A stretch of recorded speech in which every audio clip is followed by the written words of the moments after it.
if you do win an award tonight, don't use it as a platform to make a political speech, right? You're in no position to lecture the public about anything. You know nothing about the real world. Most of you spent less time in school than Greta Thunberg. So, if you win, right, come up, accept your little award, thank your agent and your God, and fuck off, okay? Ricky Gervais has always been known for pushing boundaries, but in recent years he's become more than just a provocateur. He's now one of Hollywood's fiercest critics, calling out its obsession with virtue signaling. From award shows to interviews, Gervais has been on a mission to highlight the hypocrisy of celebrities who lecture the public from their privileged bubbles. Speaking of hypocrisy, you won't believe the story about a celebrity who faced public embarrassment just to stay relevant in woke Hollywood. We'll get to that, but first, here's the question. Has Hollywood, the so-called moral leader of modern culture, gone too far with performative wokeness? Or is Gervais simply voicing what so many are already thinking? Spoiler alert, season 2 is on the way, so in the end, he obviously didn't kill himself. Just like Jeffrey Epstein. Shut up! I know he's your friend, but I don't care.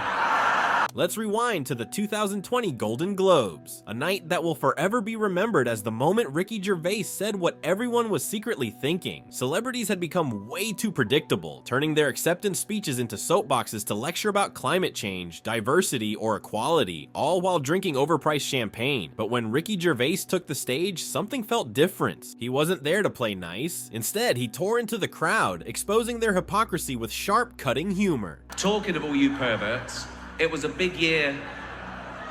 It was a big year for paedophile movies. Surviving R. Kelly, Leaving Neverland, Two Popes. Shut up. Shut up. I don't care. I don't care. Ricky's roast of Hollywood wasn't just about pointing out how out of touch celebrities are with regular people. It was a clear message. Stop using your fame to act like you're better than everyone else. The audience reactions alone were priceless. After the Golden Globes, Twitter blew up with mixed opinions. People couldn't agree on whether Ricky was a hero or a villain. Some thought he was brave for speaking the truth, while others said he crossed a line. But here's the twist. Instead of apologizing, Ricky went all in. He jumped on Twitter, engaging both fans and critics, and made one thing clear. He wasn't sorry for holding celebrities accountable for their double standards. People come up and they say, oh, I was offended by that joke. And, my first reaction is, I don't care. Like, that doesn't mean anything. You're telling me how you feel. What I want to say why. And I'll explain to them. I'm willing to explain to them why the joke isn't offensive. I'm not one of the people that think, I'm going to say what I want, I'm going to be as offensive, and then go fuck you as a joke. Ricky wasn't going after wokeness itself. His main focus was the self-righteousness and hypocrisy of those who claim to care about social issues while reveling in their wealth and fame. Let's be real. There's something off-putting about a celebrity with a private jet lecturing everyone on climate change. Ricky saw this contradiction and jumped right in to expose it. For example, Apple entered the TV scene with The Morning Show, a captivating drama about integrity produced by a company that runs sweatshops in China. Ricky pointed out the irony of Hollywood's biggest names working for corporations that often disregard the very ethical standards they pretend to uphold. It wasn't just the message that mattered, it was how those delivering it lived in direct opposition to their own principles. Cancel culture is another hot topic among the woke celebrities, eager to cancel anyone who deviates from the norm. But Ricky isn't interested in bending to that pressure. Instead of playing it safe, he keeps challenging boundaries in interviews and on social media. He's made it clear that cancel culture is simply another method for controlling what people can say. Just because you're offended, it doesn't mean you're right, you know? It's... offence is about feelings, and feelings are personal. Some people are offended by equality. So what? You know, so you can't second-guess people. If you try and please everyone, you'll please no one. With comedy as well, I think you've got to deal with taboos and contentious issues, and sometimes you deal in irony, and some people don't get that, but, you know, you can't legislate against stupidity, otherwise you'll be doing nothing, you know, because I'm not doing it for the 200 egos in the room. I'm doing it for the 200 million people watching around who aren't winning awards, who aren't millionaires. And freedom of speech is so important these days. I've reached the age now where I don't care anymore. By holding strong to his beliefs, Ricky has emerged as a countercultural icon in a world where celebrities frequently say what they believe others want to hear. He expresses his thoughts freely, regardless of who might take offense. Ricky's driving force is his passion for comedy and truth. Yet, in a landscape where political correctness often trumps honesty, he encounters backlash for his no-holds-barred style. Critics argue that comedy should adapt to contemporary sensibilities. Yeah, but you shouldn't hurt people's feelings. Well, you can if their feelings are wrong. Yeah, You know, if you don't like the facts, don't change the facts, change the feelings. Yeah. You know. And also, then they try and do this thing. Oh, you should never punch down. You should punch up.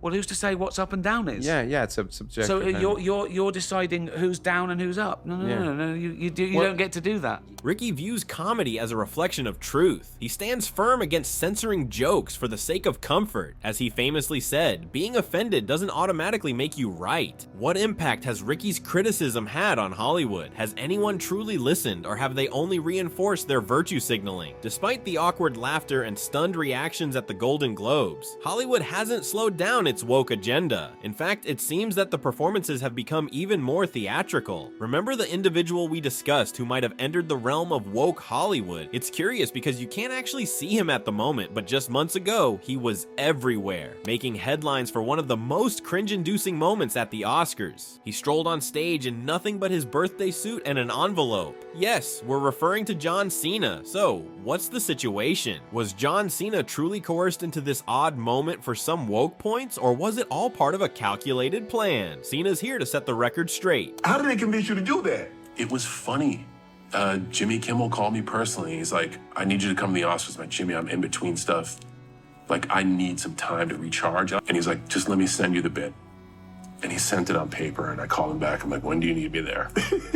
So there you have it. In Hollywood, money talks, and it's clear who wields the power. With Leonardo DiCaprio, two things are well known. He's a top-tier actor, and he tends to date women younger than the films he's won awards for. When Ricky Gervais aimed his jokes at Leo during the 2020 Golden Globes, it was akin to watching a master at work, expertly critiquing the king of Hollywood's bachelor lifestyle. With a barely contained smirk, Gervais kicked things off by mentioning Leo's premiere of Once Upon a Time in Hollywood. By the end, his date was considered too old for him. The audience burst into laughter, and even DiCaprio couldn't resist cracking a smile. He was expecting it, and Ricky came through with a classic roast, playfully highlighting Leo's infamous dating habits in a unique way. It was both sharp and lighthearted, and the best part was Leo's reaction. He accepted it with grace, knowing that his reputation was hardly a secret. However, Ricky wasn't done yet. After allowing the laughter to subside, he quipped, "Seriously, Leo, you're almost 50. How's that working out for you?" Once Upon a Time in Hollywood, nearly 3 hours long.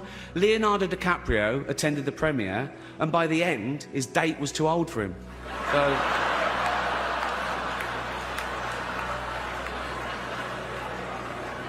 Even Prince Andrew's like, come on, Leo, mate, you know, you're nearly 50, son. If any of that was toned down, Ricky was far from reserved in addressing the transgender community. His comedy roast was so memorable that even those from the LGBTQ+ community might have felt a bit uneasy. However, Gervais was clear. Trans individuals are absolutely entitled to their feelings. His special exemplifies his talent for challenging limits. One particular moment has everyone buzzing, and it's for a good reason. Gervais took aim at the whole gender pronoun conversation, and true to form, he didn't hold back. So here's the part that drew the most attention. No, I love the new women. I know the new women. They're great, aren't they? You know, the new ones we've been seeing lately. The ones with beards and cocks. They're as good as gold. I love them. No, it's the old-fashioned with it. And now the old-fashioned, they go like, oh, they want to use our toilets. Why shouldn't they use your toilets? For ladies. They are ladies. Look at their pronouns. What about this person isn't a lady? Well, his penis. Her penis, you fucking bigot. Gervais is a mix of outrageous and hilarious. He essentially mocks the contradictions within the entire pronoun and restroom debate. It's like he's holding up a mirror to the absurdities, saying, look how convoluted this has become. The joke is sharp and hits hard, directly addressing what Gervais views as the excesses of modern identity politics. You can't help but laugh, even as you're somewhat stunned by how far he's willing to go. He addresses a serious issue, showcasing its ridiculousness in a way that only he can, making you laugh while also prompting reflection. By calling out the hypocrisy of woke celebrities, Gervais encourages us to examine the messages being forced upon us. Are these celebrities genuinely making a difference, or are they just trying to promote a new image? What are your thoughts? Is Ricky Gervais correct about woke celebrities? Should Hollywood begin to practice what it preaches? Share your thoughts in the comments below, and don't forget to like and subscribe for more videos that reveal the truth about celebrity culture.